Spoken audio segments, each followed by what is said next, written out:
Guess how you doing, ladies and gentlemen? Definitely glad to have you back to part 2 about why and how to track your money, how to build a personal and management system.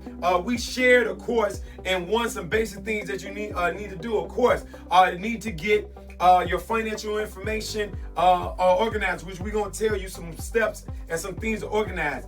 Make sure you get some file folders and get you a file cabinet and a safe and a space where you're going to put the information in. We talked about why are some of the top 4 reasons or some main reasons to do it. Number 1, to be able to prove to the IRS. Number 2, to be able to have a check and balance with credit and lenders.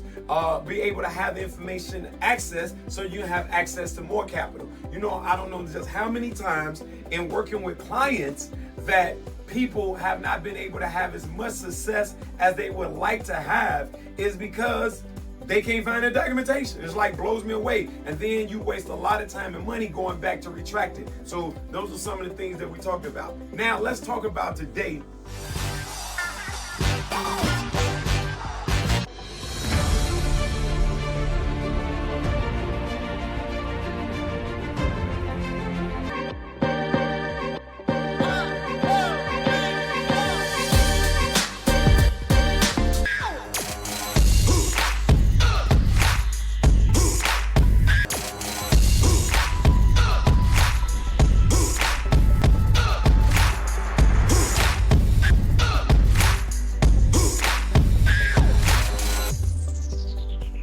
Setting up your file system, okay?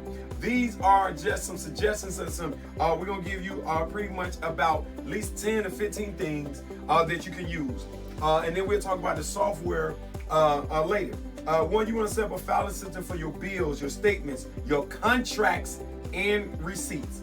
You wanna keep your receipts if over 1 year, you want to make sure you keep them as well. Documents in different drawers in the cabinet. Don't just throw everything all in the box. One, if you was going to file your taxes, everything in a shoebox or a plastic bag like a lot of people do. That's why your tax preparer, your accountant, a CPA charge you so much money because somebody got to go through that, right? So make sure you do that. Decide, of course, how you want to label your particular categories. For example, banking, checking accounts, banking statements. I know they're not sending these days a lot of things in the mail, but ladies and gentlemen, please believe me, go on your computer, print out your bank statement and put that in your folder. It's going to come back. You're going to need it if you're trying to do any significant investments. You're going to need it if you're trying to buy real estate. You're going to need it if you're trying to get a regular loan. You're going to need it trying to get a business loan. You're going to need these sooner or later. These things are going to come up. So you want to make sure you do that. You want to have your credit card statements, any correspondence, purchase records. You want to do that. Also, a lot of people don't do this. I suggest a minimum monthly, but for sure every quarter, you need a folder for a copy of your credit report.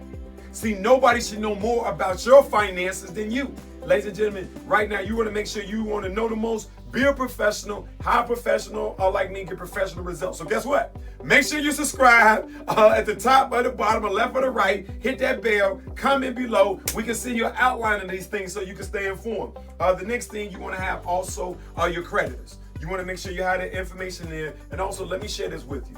Ladies and gentlemen, how many times have you went to do something, they wanted references of not just your current but past employment, and you're like, oh, I need to get back with you. No, get back with you mean that you wasn't prepared, mean you didn't have the foresight, mean you didn't do your homework, which also mean you could slip and somebody else can get that position. You want to be prepared, okay?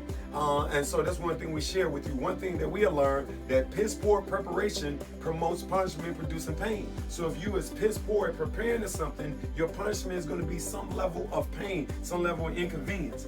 The next thing we want to share with you that you want to put together and separate is your health insurance. You want to put your medical bills. You want to put your doctor and hospital information. Why is it important? How many, I don't know about you, but I went to the hospital several times, not for myself, but with family, and it's like all these questions you gotta ask, all this information, and if the person's incapacitated, sick, or not able, nobody has the information to tell. So nobody knows that this person is allergic to penicillin, allergic to plastic, just don't know. And because you don't have that information, that's huge. Or you see things on your report about a bill that should have been paid by the insurance company, a medical bill, and that it wasn't, and you don't even even know. So you want to have your documentation. The next thing, home and rental agreement. If you're renting your home, you want to have a separate folder for your rental agreement. Or if you got a mortgage, you want to have that folder already in the cabinet. And it should stay pretty organized because you're not going into it every single day.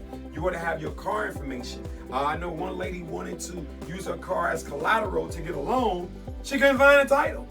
So now she got to go through the state, pay additional money, take 2, 3, 4, 5 weeks, whatever, and she need the money like yesterday. Okay, so you want to make sure you do that. The other thing I want to share with you is educational information and/or student loans. So your degrees or your certificates, your training, because sometimes you can be able to use that training as well to be able to prove that you have a skill set to help you. So, ladies and gentlemen, and sharing with you and setting up your filing system in part 2, these are some things that you want to do. In part 3, I'm going to give you like the top software out there that you want to use, and also what is the period of time you should have documentation. So, as I say all the time, good things come to those who wait, but only what's left over from those who hustle. Remember, as I tell you, the hustle is for free. The game and the education, that's for a fee. My name is Fahim Muhammad, the Freedom Coach. Free yourself, and your dreams will follow.